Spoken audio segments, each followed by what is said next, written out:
Back once again, Trey, with another Fish Out of Water request reaction. I appreciate y'all being here with me, but you know what we're here for, the music. Let's get to it.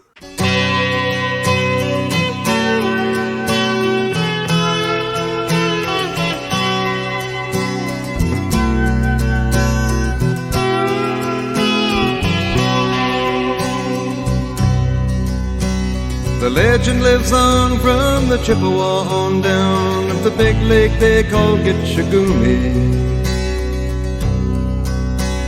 The lake, it is said, never gives up her dead when the skies of November turn gloomy.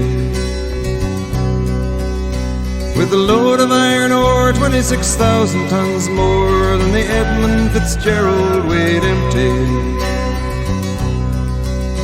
That good ship and true was a bone to be chewed when the gales of November came early. The ship was the pride of the American South. I hear him coming back from some he's telling a story. As the big freighters go, it was bigger than most, with a crew and good captain well seasoned, concluding some terms with a couple of steel firms when they left fully loaded for Cleveland. Then later that night when the ship's bell rang, could it be the north wind they'd been feeling?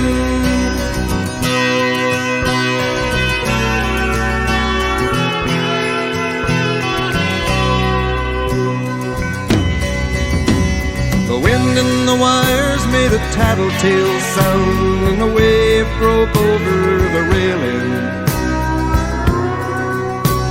And every man knew, as the captain did too, 'twas the witch of November come stealing.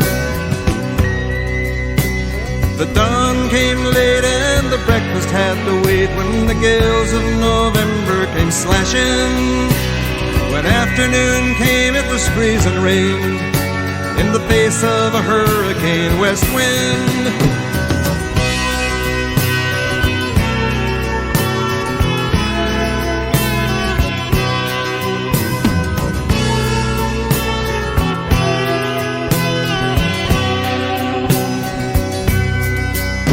When supper time came, the old cook came on deck saying, "Fellas, it's too rough to feed you." At 7 p.m. a main hatchway caved in. He said, "Fellas, it's been good to know ya." The captain wired in, he had water coming in, and the good ship and crew was in peril. And later that night, when his lights went out of sight, came the wreck of the Edmund Fitzgerald.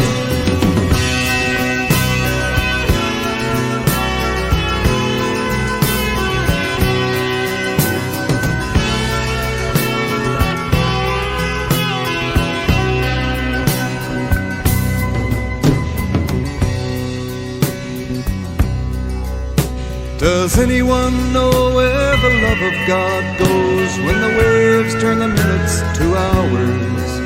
Where does the love of God go when the waves turn? The searchers all say they'd have made Whitefish Bay if they'd put 15 more miles behind her.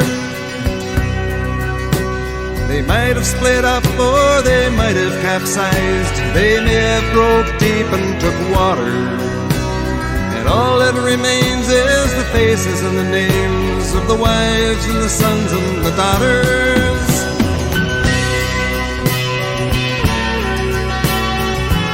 That guitar is sick, though. That guitar is crazy.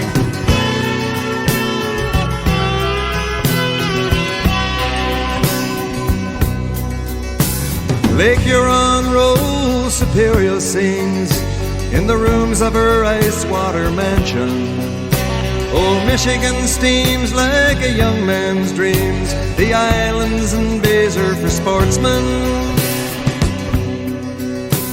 And farther below, Lake Ontario takes in what Lake Erie can send her.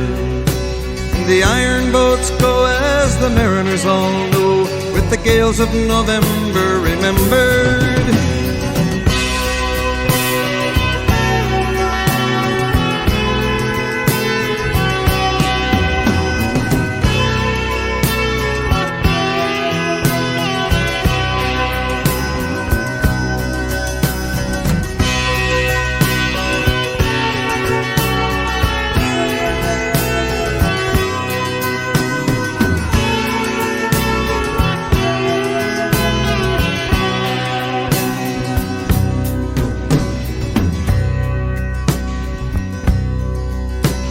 a musty old hall in Detroit, they prayed in the Maritime Sailors' Cathedral.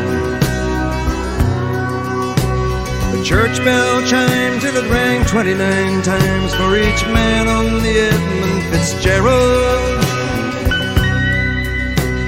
The legend lives on from the Chippewa on down of the big lake they call Gitchagumi. Superior, they said, never gives up her dead when the gales of November come early.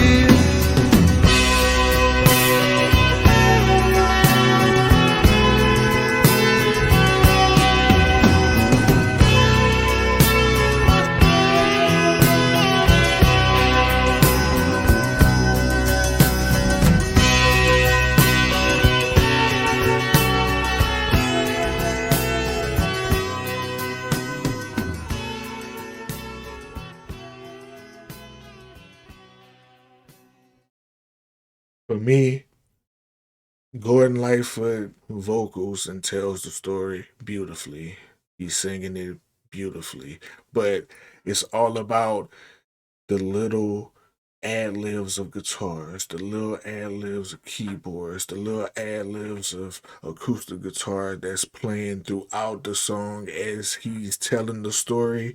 In between each bar, there's little ad libs and melodies that are so great and infectious, especially that guitar riff. That guitar riff they keep bringing back around.